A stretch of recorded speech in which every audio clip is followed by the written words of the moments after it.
Hi, everybody. Welcome back to English 116. This is for our class for Monday the 15th, our very last class before the final examination. And as you know, the final exam will be open book, open note, and essay examination. So you can reference the materials from class. And 80% of that final will be devoted to poetry because you will not have had a chance to write a paper about poetry. And what I will do is give you a series of essay questions, ask you to choose, and that leaves 20 points left over, 10 points for short story, 10 points for drama, just so that you can think about the semester from a holistic perspective. Shorter questions, shorter essay questions that, again, I don't expect to be as neat or as polished as anything you would do in a paper, but you should be able to synthesize what we've been talking about over the course of the semester. And as you know, I oftentimes like to ask questions that don't necessarily have clear-cut answers. It's more about the debate and the argumentation. So if we were in a face-to-face situation, you would have approximately 2 hours to take the exam. So that's how much time I suggest that you spend on the exam. I will be posting the exam on Wednesday at 10 a.m., which is the time our class would normally meet if we were face-to-face class. It will be due 24 hours later. So you have 24 hours for the exam. I don't expect you to work on the exam for 24 hours. Again, approximately 2. It'll be due on 10 a.m. on Thursday the 18th. And Wednesday the 17th is the very last day that you could hand in any outstanding assignments, whether they be papers or revisions. So I left you with thinking about the beat poets and specifically America by Allen Ginsberg. And there is a studio reading of the poem, which gives a very different sense to the poem than the live reading he gave, in part because the live reading that he gave, he was still working on a draft, so he made some editorial changes. But certainly, the way that he presented the poem during his live audience presentation and with a lot of sarcasm and a lot of dark humor is very different than the studio version, which is much more melancholy, I think, which goes to show how tone can change just with a particular reading. It's very defiant and unconventional writing. I found that readers either love Ginsberg for telling the unadulterated truth, or they hate Ginsberg because they find him to be even profane in his approach and subject matter. We see a stream of consciousness where basically he's trying to mimic thought patterns. So think about how complex thought patterns are, and they don't oftentimes seem to have obvious connections, not in the way they would if we were writing an academic paper, for instance. Though to the person thinking the thoughts, they might have connections. And things are deliberately unclear because ultimately America itself is filled with contradiction and paradox, and that's the subject matter of this poem is America. There will also be many topical references, things like references to individuals and events in the news. I can tell you that, yes, you can look all these up. Ultimately, these are references to people and events that Ginsberg believes have experienced injustice because of American principles. And the way that I suggest you deal with America, because it is a rather complex poem, is that you try to deal with it line by line. And we've talked a little bit about this with poetry in general, about explication. But think about his first line: I've given you all and now I'm nothing. The idea that you've given your everything for a relationship and you've received nothing in return. And then his next line, he says January 17th, 1956. The poem was published in 56, so it could be that this is his date of authorship. $2.27, very unclear. We can speculate.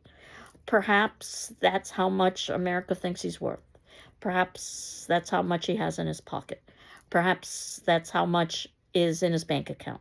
Perhaps that is ultimately the worth of America itself. So there are lots of perhapses here, but it's certainly not a large amount of money. Makes lots of references to not being able to stay in his own mind and insanity. You should know that he was in and out of mental institutions. And one of the central questions of this poem is, who is insane? Is it the author? Or is it America? Or is it both? And when he says, Go fuck yourself with your atom bomb. Obviously, he's using profanity to shock and jar, and also the audience, and also a bomb is a phallic symbol. I don't feel good. Don't bother me. The idea is that he does want to be bothered, though, because he keeps asking, is this true? Is this correct? And when he says, I won't write my poem until I'm in my right mind, well, he's written his poem. Does that mean he's in his right mind? And when will America take off its clothes, show the truth about itself, in effect? And look at yourself through the grave, not through patriotism, but through the reality of the suffering and the sacrifice that has occurred to its citizenry. Why are your libraries full of tears? The idea that the truth is hidden in library volumes. Sending your eggs to India, when will you share your abundant resources? And at one point he says, I'm sick of your insane demands. The question is America insane? Is Ginsburg insane? Both, neither. When can I go to the supermarket and buy what I want with my good looks?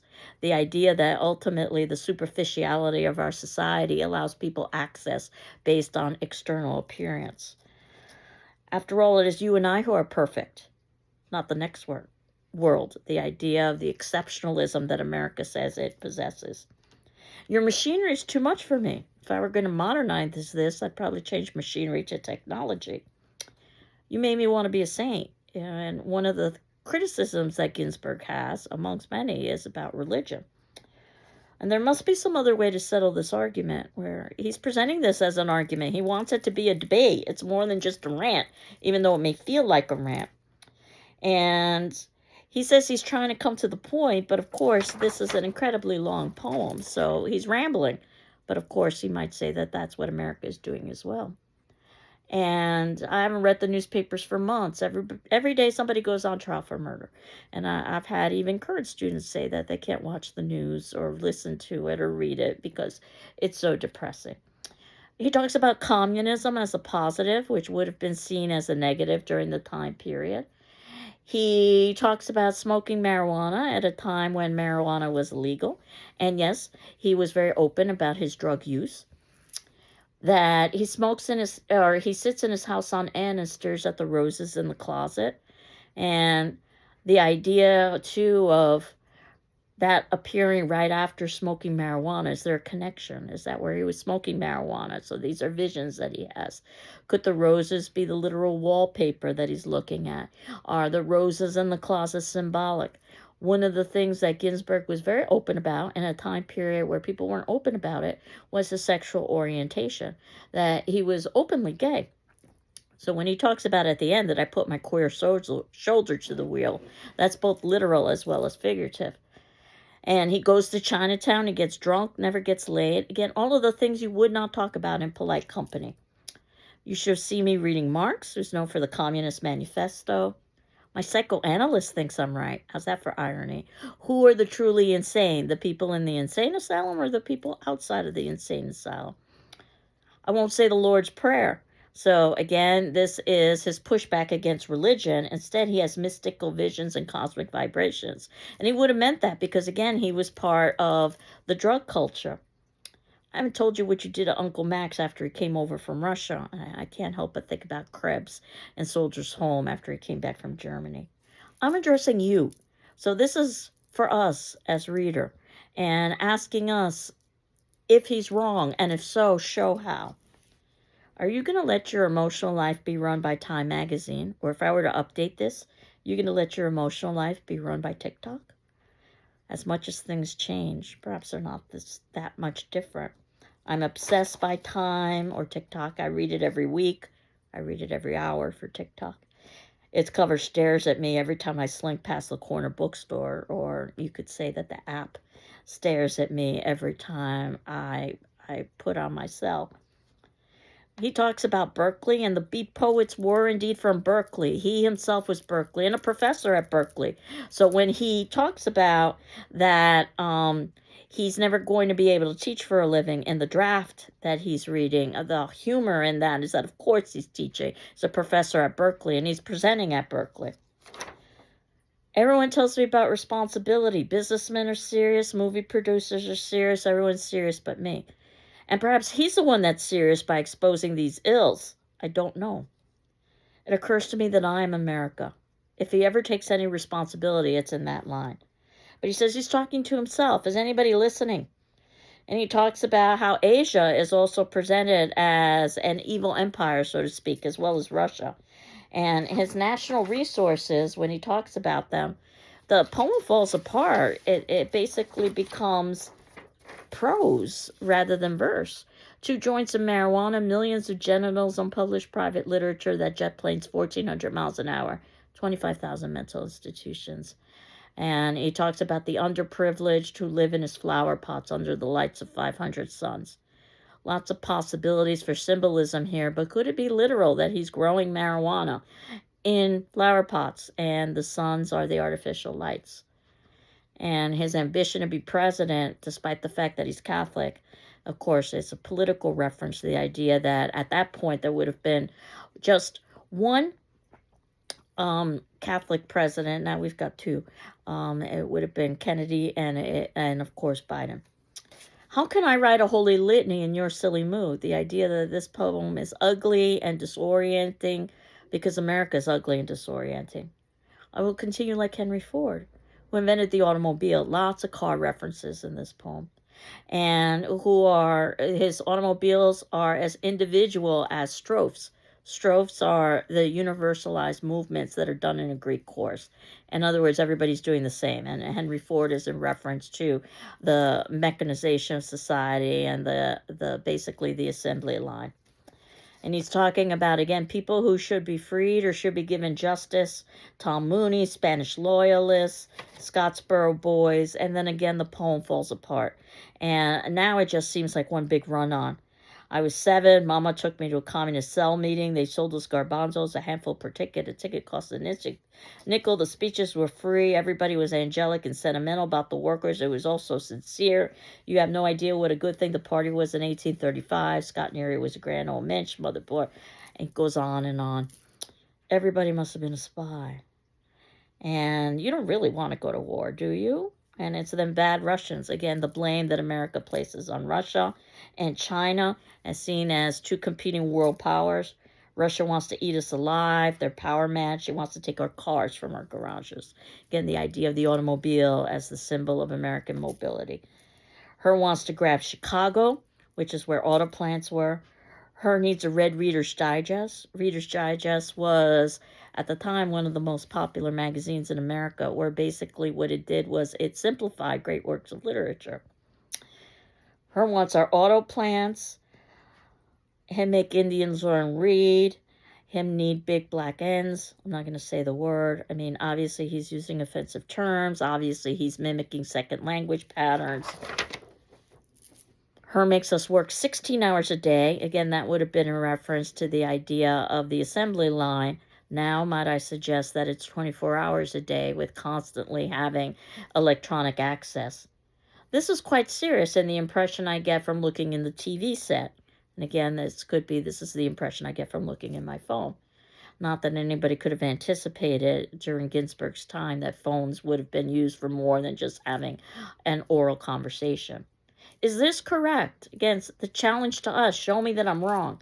I don't want to join the army. He doesn't want to be part of the military complex. He doesn't want to turn lathes and precision parts factories. He doesn't want to lose his individuality. I'm nearsighted, and of course that means you can't see far away, but perhaps he can see better than many people in America. And I'm putting my queer shoulder to the wheel. Again, the idea of queer is a direct reference to his sexuality, but queer can also mean odd. And the idea of putting your shoulder to the wheel that you're getting ready to do work. So 2 poems left. One I wanted to talk about, and one I just wanted you to listen to and experience. The poem I wanted to talk about was Coca-Cola and Coco Frio by Martin Espada, written in 1993. Martin Espada is local. He teaches at UMass Amherst, and he is very much an up-and-coming poet. His story is quite interesting in that he began as an attorney and wrote in his spare time, and now he is writing full-time and serves as an English professor at UMass and is practicing law part-time. And Martin Espada oftentimes talks about his cultural heritage, which is Puerto Rican, which is the same as mine, actually. And Martin Espada talks about the contrast between his culture and where he grew up, which is New York City. I too grew up in New York, though Martin Espada grew up in Brooklyn, and for me it was the Bronx. And we definitely see this in the poem Coca-Cola and Coco Frio, the poem that I selected for us today. And it serves as a nice contrast between two worlds. If you know anything at all about Puerto Rico, which means rich port in Spanish, by the way, then you know that it's a territory. So that it is kind of in an in between state between a state. It's not quite a state, so it doesn't have full representation politically, but it also is not an independent nation. So Puerto Ricans are considered citizens, for instance.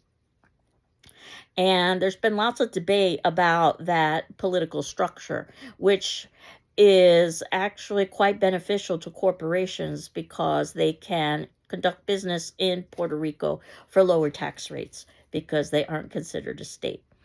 And of course, lots of questions about language because Spanish is the original language of the island, but English is its secondary language. And of course, as part of the United States, English is the primary language.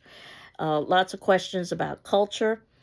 Puerto Rico is an island after all, but then so is Manhattan, and so is New York City. New York City is just a series of boroughs, which are basically islands in effect, the biggest being Manhattan. So we see the contrast between two islands here. And what Martin Espada talks about, and I was able to get a live reading of him, and I encourage you to listen to it. The link is below. And if you ever have the chance to listen to him in a live audience, I encourage you to do it. He speaks locally. He's spoken at GCC, at the Lava Center downtown. It really is a treat to hear him. But even in the audio, you can hear him use a very musical, lyrical approach to his reading. He's bilingual in Spanish and English, and Spanish is much more musical than English, which is much more clipped. And he keeps to that musical rhythm when he's reading about Coca-Cola and Coco Frio.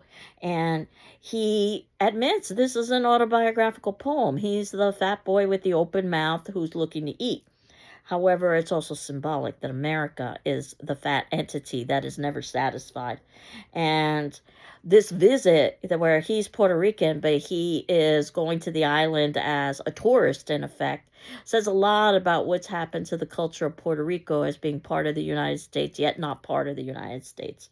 And he talks about how he's being offered Coca-Cola, which is probably one of the most famous drinks on the face of the planet, if not the most famous drink. And it certainly is a symbol for America and for corporate greed and for empty calories and for unhealthy consumption. And contrast that with Coco Frio, which you may not know, but it's defined within the poem that it's basically a coconut that is a green shell, actually. That's how fresh it is.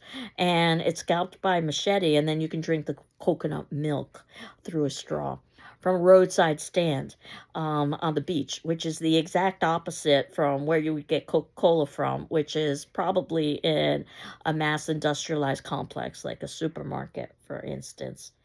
And this idea of the consequences of assimilation, I can't help but think of Beneatha in A Raisin in the Sun, and that he's led by the older generation, the aunt with the cool spotted hand. So there's generational conflict here as well. To Coca-Cola, thinking that that's what's going to satisfy his thirst. And really what he has a thirst for is for his heritage, for his motherland, if you will. That's why there's so many milk references there. Coca-Cola is artificial, it's unhealthy, it represents consumerism. Coco Frio, the exact opposite. It's natural, it's healthy, it's local. And the idea that there are coconuts, which is in part breast imagery, that are unsuckled and swollen. The idea that, again, he's looking for nourishment from his motherland. And when he drinks Coco Frio, the milk runs over his chin, almost like a baby who's suckling, who, again, is so hungry. and how he marvels at an island that doesn't take advantage of its natural resources. But of course, we could say that of any culture. So this is one of the ways that we can universalize that we often take for granted what is right in our backyard, so to speak. And then the very last poem, so I wanted to give you time to listen to it and to listen to an interview afterwards, is a poem that was delivered during the presidential election or actually the presidential inauguration, I'm sorry, of 2021, and by Amanda Gorman, who was the youngest inaugural poet at 21. This was President Biden's swearing in ceremony, where for perhaps the first time in American history, there was a question of whether or not there would be a peaceful transfer of power. So, if you'll remember that shortly before the inauguration on January 6th, there was, and depending on one's outlook, there was either a riot or a protest about the results of the election. And it was a very tense time politically. And so much so that when you see Amanda Gorman in her bright yellow coat reading her poem, what we don't see is the bulletproof vest that she was wearing underneath it. And everyone on stage was dressed in the same way with bulletproof vests because of the possibility of violence. And luckily that didn't happen. But this gives you an idea of the kind of climate. When she delivered this poem, she was asked by Dr. Jill Biden, Joe Biden's wife, who happens to have a PhD in English and is an English professor and was teaching at a community college, had discovered Amanda Gorman and had asked Amanda Gorman to read at the inauguration. And her poem is in direct response to many of the events that occurred in January 6th. So she wrote it over a short period of time, which is something that English teachers encourage you not to do, yet she was able to do. And I remember first being exposed to this poem when I saw it on television, as was the bulk of America first exposed to this poem. And I was just aghast with the brilliance of it, so much so that I went onto social media and said that, I'd seen the future of poetry. It was Amanda Gorman. It was absolutely brilliant, both the poem and also the delivery. So I wanted you to watch that, and because the delivery is just as important as the poem. It was only after the fact that the text of the poem was released, so you have that as well, so that you can access that and read it. And sometimes it's best not to talk about poetry. I can't help but think of John Keating in Dead Poets Society, and that, poetry is meant to inspire, and that maybe it's just best to let this poem sit with you. But there's a wonderful Meet the Press interview that was done in 2025 with Amanda Gorman right before the inauguration of our current president. And it's 24 minutes long, and it's definitely worth watching because she talks a little bit about poetry and her political aspirations and book banning and lots of other things. No attendance question today because I'm well aware that you are preparing for the final examination. But what I do have is a short farewell message from a friend, so you can see that in the notes below. And then next class, I will be posting our final exam at 10 a.m., and that would be Wednesday, and you would have until Thursday at 10 a.m. to submit it. So I hope you're doing well. I'm doing well, and we will continue on with the final examination. Take care, and enjoy Amanda Gorman. Bye-bye.